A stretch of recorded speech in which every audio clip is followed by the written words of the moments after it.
with moonlight bright, lived a cat who danced at night. With silent paws and graceful pose, she tiptoed softly on her toes. Tip, tip, tip went her tiny feet, gliding smooth and light and sweet.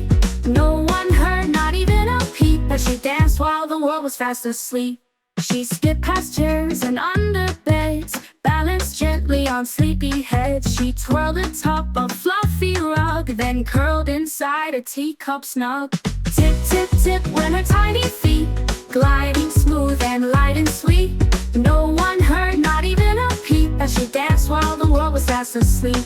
She climbed the couch with ballerina grace, a velvet ghost in a quiet place. She paused to pose beneath the light, then vanished softly out of sight. The wind would whisper, there she goes, the cat who tiptoes on her toes. A swirl of whiskers, tail and gleam, she moves like music in a dream. Now morning comes with skies of rose, but where she went nobody knows. Just paw prints left like tiny crows from the cat who tiptoed on her toes.